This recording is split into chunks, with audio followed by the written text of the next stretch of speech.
You are listening to the VBAC Link podcast, special episode number 10. Today, we are so excited because we are going to be chatting with one of our very own friends and local lactation specialists about postpartum mood disorders and how we can fight that stigma and how to support mothers who are experiencing any type of postpartum mood disorders.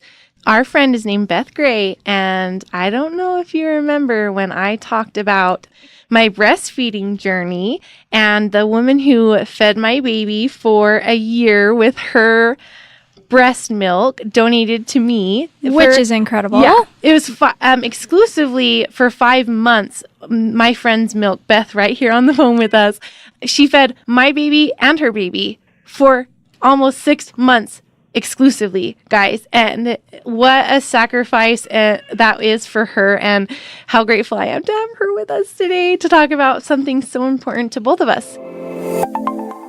You are tuned in to the VBAC Link podcast with Julie Francom and Meagan Heaton, VBAC moms, doulas, and educators here to help you get inspired for birth after having a C-section. Together, they have created a robust VBAC preparation course along with this uplifting podcast for women who are preparing for their VBAC. Although these episodes are VBAC specific, they encourage all expectant moms to listen and educate themselves on how to avoid a cesarean from the get-go.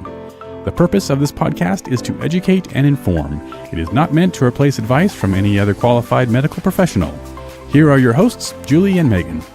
All right, we are ready to go. Stay tuned. Beth is going to share some stories. She's going to get vulnerable with us and get on a really deep level. And so anyone that's experiencing or think they might be experiencing any type of postpartum depression or anxiety or anger or anything like that, we're going to have some numbers and some information for you at the end that you can use to call. But if you feel like this might trigger you in some way, make sure that you have somebody with you or somebody that you know you can call and talk to and process afterwards. We want to make sure that we are addressing all of these real issues that women face, but we also want to make sure that you are safe and supported. And if anything is a trigger for you, message us on Instagram or Facebook, and even better, call someone who you know loves you unconditionally. And if you don't have anyone like that or don't feel like you do, we do. We love you unconditionally and we support you. So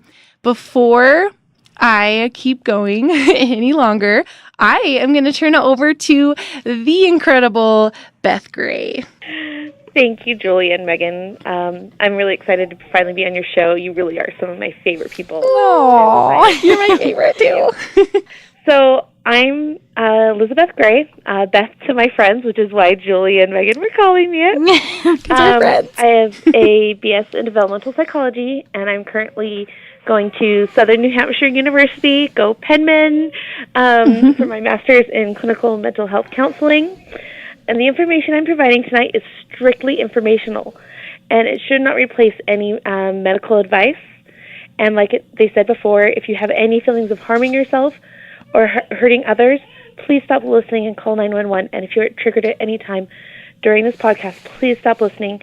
And we will have a list of numbers for support to you available at the end, and we'll provide those information outside of the podcast as well so that you can look it up without having to listen to a whole story.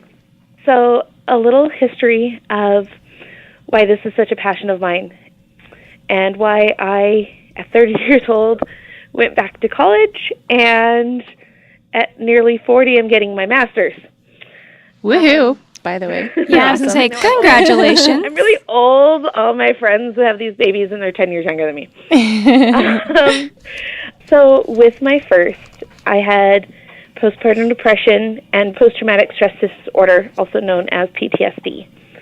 And I was in such a dark fog that I would often think about killing myself. I would have fantasies of harming myself. And there was this one time, there was actually a few times, I thought about dropping my child off at a hospital, they're called safe havens, and you can literally walk in, hand your baby, and walk out, no questions asked.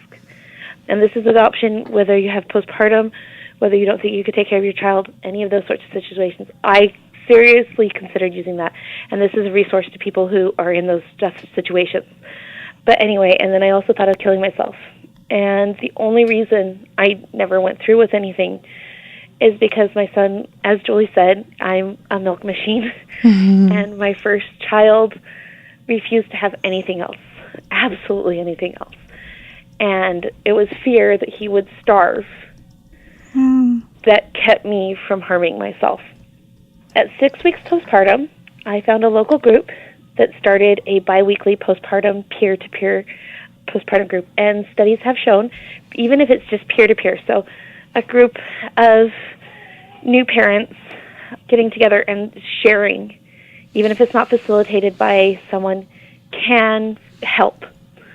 And I was in one of those groups. Mine was facilitated, however, by a wonderful social worker, and she actually has done postpartum stuff for several years. She actually works now at the Healing Group, which is up here in Utah. Oh, love that place. Is one of the most amazing groups, and hopefully, fingers crossed, that someday I can work there myself. Yay, you would be so good. But, so I had those few hours every couple weeks is what kept me going, and I even made friends that are still very important parts of my life years later. Many have moved to different states, and we still keep very close in touch.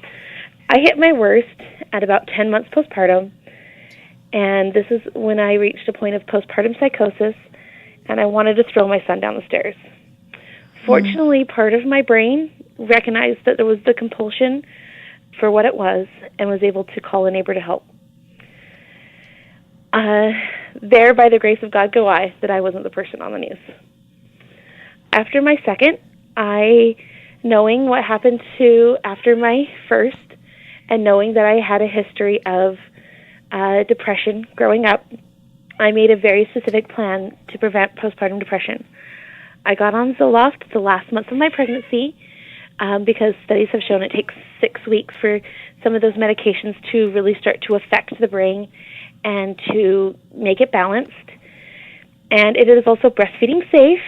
Yep. And it had worked for me as a teen, so I knew it would work for me again. I also had both my husband and my mother get FMLA plans with their works so that if something was going on with me mentally, that I would be able to have them come to help me and get off work. I also became aware of local crisis nurseries so that if I was in an immediate, I need to call someone, I could, and that somewhere my kids could be placed where they were safe until I was safe. Yeah. I was also in my senior year of working on my bachelor's in psychology, so I also had my professors as a resource. After my third child, who is milk twins with Julie's, and they turn 1 year in like a few days. A week, yeah. Oh my gosh. Yeah. Can't believe We're it. going to have a panic for that. Yeah, seriously. We need to have a cake smash session together with like buttermilk frosting made from your breast milk or something. I was going to say, that would be fun. My first had breast milk frosting, and my milk, we're talking like mega cream. Yes. If it takes too long, it has turned to butter. So yeah. Let's do it. We'll post pictures. And so I made plans after my third, similar to my second, and I also added in an anxiety medicine because during my pregnancy I was having some anxiety symptoms. And, of course, during that time I have been working on my clinical mental health counseling master's. And so I've had my professors, again, different professors, different university, but professors as resources. So, all that bigness. Yeah. Fortunately, we had the cake smash conversation to ease that up a bit. Lighten the mood a bit. So let's get into what some postpartum mood disorders are. Most people are aware of postpartum depression, and postpartum anxiety is starting to get some attention and awareness. But there's also postpartum OCD, obsessive compulsive disorder, postpartum psychosis, and post-traumatic stress disorder. And there's no complete list of any disorders. The hormone and developmental life changes, all those things can trigger other things. If you're completely out of whack, it doesn't have to have a label to be real for you. But these, under like the diagnosis stuff, they're not specific under these, the name of postpartum. they fall under their individual bracket, like postpartum depression falls under depression and stuff like that. So maybe if you ever get your medical records back and you're like, why doesn't it say this? Why did it say that? That would be the reason. So birth is a huge life-changing event. It's like getting a brand new pair of shoes, and you have to break in those shoes. You may love them, and you may even make you feel like you're walking on clouds. Or you love them and they feel like they're going to cut off your toes. That's a good analogy. And sometimes they can do both. Oh, yeah, exactly. And, sometimes it takes longer to break them in than you expected. And you're like, why do you hate me so much, shoes? I love you, shoes. Those are all the same feelings you're going through with a baby. Mm-hmm. And it's okay to both love and hate your baby, or have completely conflicting feelings, loving your birth and hating your birth. All those things, you can feel multiple things at once. Unlike Ron Weasley, you have a bigger emotional range than a teaspoon. Anyone get that Harry Potter reference? If anyone who knows me knows that had to be in there somewhere. It did, absolutely. And it's when your feelings reach a point out of proportion that's becoming a problem. And if you feel overwhelmed at any point, or even at your 2 and 6 week follow-up appointments, you can ask to take the quick postpartum depression quiz. The official name is the Edinburgh Postpartum Depression Scale. Mm-hmm. You don't need to remember that. Just say, I need that little test thingy for seeing if I'm too depressed. The doctors will know what you mean. And if you have a history of depression, they're going to just give it to you anyway. And it takes like a minute and a half. It's like 12 questions. My pediatrician has that standard for like the 6-week well child checks. When she does the 6-week checks on the baby, she always gives that form to people. And she can't like help them because she's a pediatrician, but like that way she knows to refer them to people who can help them, which I think is like super cool. That is amazing. And that's a mark of a good care provider, that they're going that extra step. And I know some people like to recommend you do it yourself. I am not one of those people. I do think scales like this need to be administered and assessed by a professional. So that's just my little plug there. I sometimes see on mommy groups that they say, hey, take this test to figure out if you're depressed. Yeah. And yeah, that's my personal soapbox. I'll hop back off. Hey, I do that a little bit. I would probably say I'm with you on that. Yeah. I mean, it's the same thing like, oh, you can take this test and it will tell you exactly what body style you are and everything. It's like, but this is a randomized test. It's not going to tell me exactly what I need to eat, and what body style I am. So interesting enough, to not go on a tangent, there is a mental health test, the one that the Myers and Briggs, that everyone says, I'm these 3 letter types, these 4 letter type personalities. That is actually designed to be self-administered and is accurate for self-administration. That's beside the point. I'm all into numbers and verification, and yes, hey, I don't know anything about that. Is that like the DISC assessment type thing, or what? It's the Myers and Briggs, like you'll see, like, it's the 16 personality types. IJTS personality type. Oh, okay. Yeah. Okay. I'm an ENTJ. What are you? Yeah. I have no idea. Mine changes too much. Okay. Like, I know it's not supposed Fair to enough. change, but it does. So, no, do you know what? I think it's okay. Like, you go through life. I mean, mine when I was single and no kids is very different than it is now. Like, I think I might be leaning towards more introverted because I just don't want anyone to touch me. Touched out and don't want to be touched are 2 different things as well. Not for me. You could probably psychoanalyze that all day, but we won't digress. Let's get back on topic. Actually, the touching out feeling could be on topic, but we're going to focus on just you're probably pretty right. Yeah. So now that you have this little eating and pooping machine, and you don't remember the last time you showered and slept and you're feeling down, is this just adjustment? Is it baby blues, or is it postpartum depression? So we're going to start with the easiest, lowest. Is it baby blues? Kind of the marks of this, you still have mood swings, maybe even worse than when you're pregnant.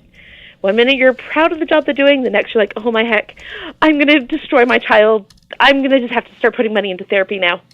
And then the next you're crying because you're not up to the task. And then the next minute you're like, I got this. I changed a diaper and I only got peed on twice. Yes. And, and you don't feel like eating and you feel like eating, and then you feel exhausted, and then you sleep all day, and then you're up all night, and you're both irritable and overwhelmed and anxious and just all those crazy feelings. Those just normal ranges is normal. Mm-hmm. But when it reaches postpartum depression, you're feeling hopeless, sad, worthless. You just want to be alone all the time. You cry often. You don't think you're doing a good job. You don't like being a mom. And that's okay to not like being a mom and still love your child. That doesn't necessarily mean postpartum depression. But if it's really just everything is just down and dredged, and you don't feel like you're bonding with your baby, and you can't sleep, you can't eat, it's not because you're blocked by taking care of the child. It's physically difficulties, and you're just in a despair. You're having panic attacks. You have this depressed mood each and every day. You have no pleasure or joy in activities that you previously loved. And yes, personalities and choices can change, but nothing is bringing you joy. Your baby just giggled for the first time, and you're numb, and you have no moment with it. And you may find a slight uplift with that moment, but it's not enough to pull you out of that just dark fog. Mm-hmm. And you have feelings of worthlessness and guilt, thoughts of death. Now, many symptoms that fall on depressive order guidelines are actually normal symptoms for postpartum. And so it makes it really hard to say if, yes, you are definitely depressed.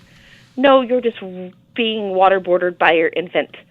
And some of these ones are weight gain or loss, sleeping too much or too little, fatigue and loss of energy, not being able to concentrate. So basically every new parent's going to have some of those last few symptoms, because there's this really needy small human who really wants you all the time. Yeah. Definitely. That's what's so hard, I feel like, with so many is like, well, and people just say like, oh, well, that's normal. That's what it's like to have a newborn, or yeah, that's what it's like to have a 3-month-old that has sleep regression. But a lot of the times it's not that it's normal, and that we chunk it in to be normal, and what we're feeling is not. If you've asked if what you're experiencing is normal, then it's not. Yeah. Especially with things like the postpartum depression. If you're asking, hey, what's this? Do you know of things? That's the times where if you're asking someone, that's the time when it's time to start seeking something more.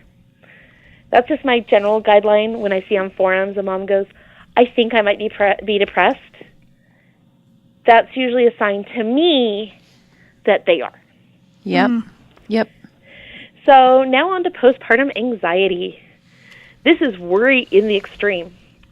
This is so scared that your baby is going to stop breathing that you absolutely never sleep. That you don't drive anywhere because you are terrified of a car accident. The worry is preventing you from regular actions. It's all-consuming, and it's beyond normal baby. Like, yes, I'm scared that my infant who has breathing problems, I get scared with it. But it is not like debilitating.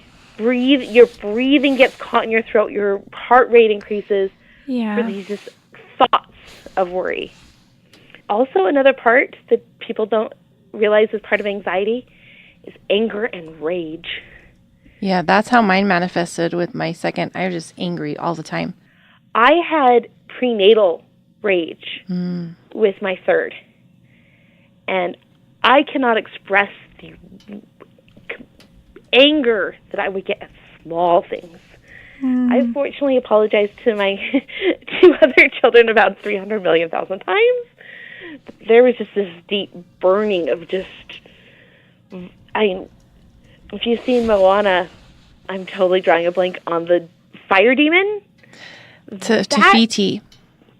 Barely touches the rage I was having. and just inexplicable anger. And next, and you guys can hop in with questions at any point. I realize I didn't say that, but if you have any questions, you're doing great. Yeah. We know. Yeah. We'll interrupt you whenever you want. So another one. So being postpartum, you can have some symptoms of OCD, obsessive compulsion disorder arise, like you have to wash your hands every time you do anything because I'm going to make the baby sick. Especially if you had a baby in the NICU or something like that. You know, there is some of those points.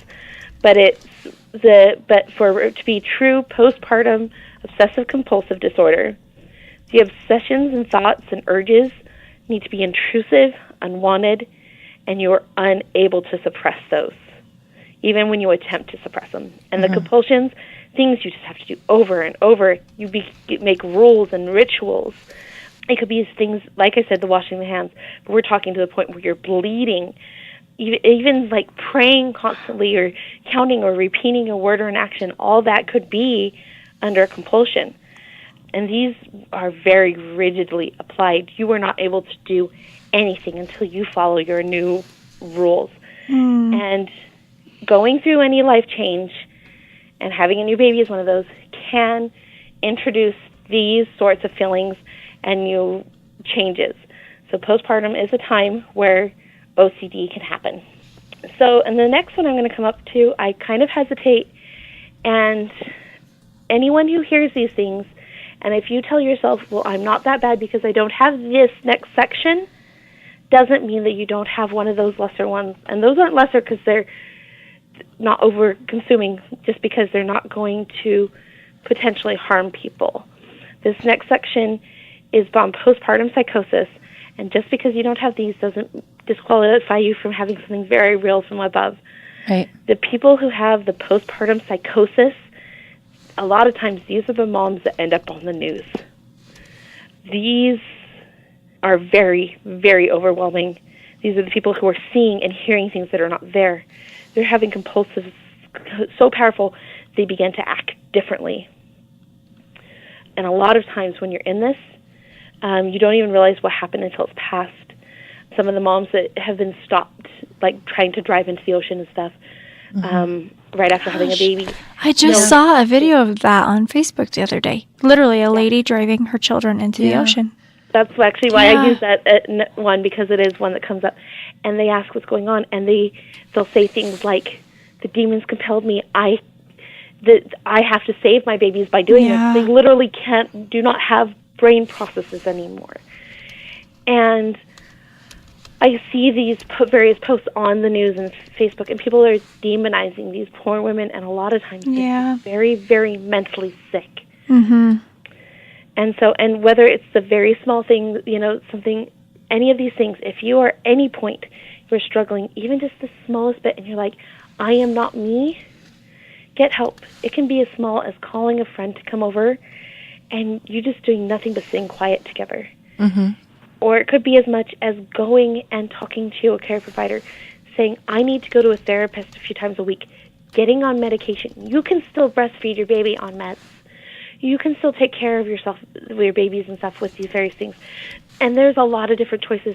Some people will say just making sure you get outside every day and getting that sunlight, or by getting that exercise because those endorphins.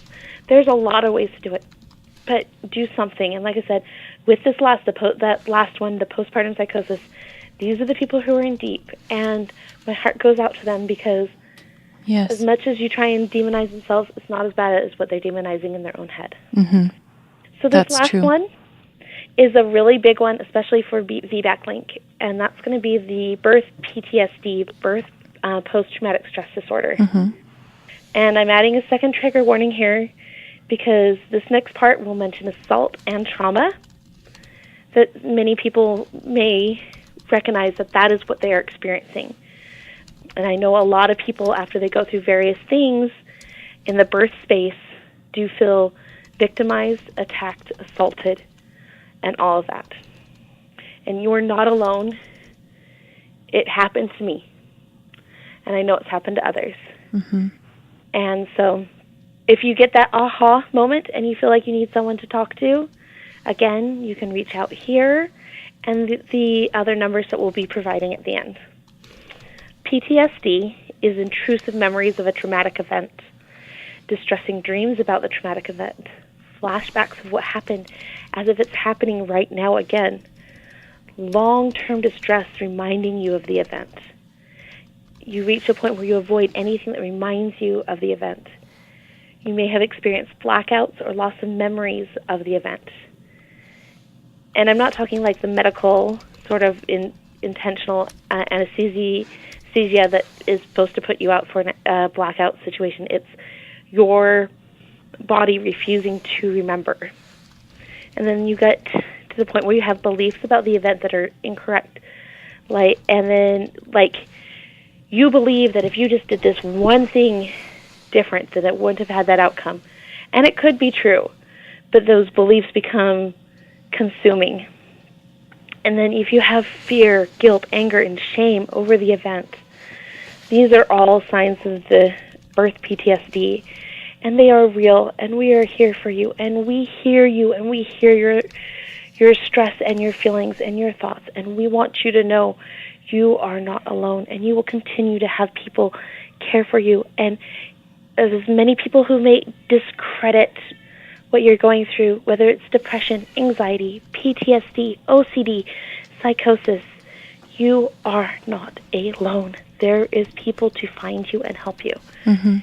If you have thoughts of hurting yourself or others, especially if you're having thoughts of suicide, please, here's two different numbers. There's the National Hope Line Network, which is 800-SUICIDE, SUICIDE. Sorry, I meant to get the numbers pulled up what that was, and the other is the National Suicide Prevention Lifeline, and that's 800-273-TALK, and the TALK is 8255. Postpartum Support International, that is actually, they have certifications even for people who specialize specifically in postpartum mood disorders. And this next month, I'm going to have my certification done. I'll be doing it online. And they also have a helpline, and that is 800-844-4773, or you can text 503-894-9453. And their website is postpartum.net, and you can actually go to their website to find a provider who is certified. Thank you guys for having me. Is there any questions or thoughts or anything you'd like to add? Well, I'm so glad that you got help when you did, because this world would be a really sad place without you. And I'm grateful that you are speaking out and that you're willing to share your story, because I feel like the more people talk and share their stories, the less of a stigma these postpartum mood disorders are going to have. Yeah. Yeah. I think, like I was saying earlier, it's a very vulnerable thing to talk about. And when you maybe are having thoughts like that of hurting yourself or hurting others, or if you're just feeling very negative, it's something that it's hard to just come out and say, hey, I'm feeling this way. And so, like she said, the more and more we don't keep this behind closed doors and we be vulnerable with people that we feel safe with, I think it's going to just slowly change so many lives. Absolutely. I think it's important to note, too, that oftentimes the first person that will notice that something's not quite right is the partner, the spouse, the husband, the mom, somebody close to the woman experiencing these things. Yeah. And so it's important to note that if you see these symptoms in someone that you love, you can call those numbers too and get connected to help, getting connected to help for that person that you love so much. And so don't be afraid to reach out or speak up or have a conversation with that person, because, I've been there too. I have been in that deep, dark hole where it doesn't feel like life is ever going to get better. And it's a really tricky place to be in, because there's a part of your brain that just that reason and logic and hope is just gone. Mm-hmm. And it's a really lonely and dark place to be. And I think my husband was the first one to notice that I was just angry about everything all the time. And I remember the day that I realized that like something wasn't right with me, and that I went to get help, and that I reached out to people, and I got on my vitamin Z, Zoloft, and I'm doing better. And you can also have these mood disorders and things like that during pregnancy, perinatal mood disorders. And so if you're feeling those things, but you haven't had a baby yet, don't let that stop you from getting help, because I had that really bad with my third pregnancy, which also happened to be my second postpartum period. They kind of just all smushed together because baby number 3 decided to have her own timetable. So it's really complicated. If you notice these in your husband, postpartum mood disorders can happen to men. Yes, that is true. Yep, absolutely can. Yeah. Yep. And don't be scared. I thought it makes me so sad that there is such a negative stigma on so many areas in the world. If you can't breastfeed, if you can't deliver vaginally, if you can't go unmedicated, if you don't feel happy and joyful after a baby, you're just some terrible person, or you're failed. And it's not true. And so if you don't feel like there's someone in your network, in your family that you can talk to, do not be scared to go talk to your provider. Do not be scared of medication, and don't be embarrassed by medication, because let me tell you what. More of us are on it than you think. Let me tell you what, though. Really, medication. Maybe there's a way to help without it, but guess what? There's also ways, or there's not ways to help without it. And it's okay. It's okay. And like Beth said, it's safe. It's safe. It's not going to hurt your baby. So if you do want to nurse, guess what? You can keep nursing. You don't have to be embarrassed by taking something to help you. It's Our serving two babies you. that have had my milk this entire last year are having zero negative effects other than way fatty thighs. And they're very happy babies. because you've got wonderful milk. Yes. Yes. Oh my gosh. Well, Beth, thank you so much. Thank you, guys. Would you like to be a guest on the podcast? Head over to thevbaclink.com/share and submit your story. For more information on all things VBAC, including online and in-person VBAC classes, the VBAC blog, and Julie and Meagan's bios, head over to thevbaclink.com. Congratulations on starting your journey of learning and discovery with the VBAC Link.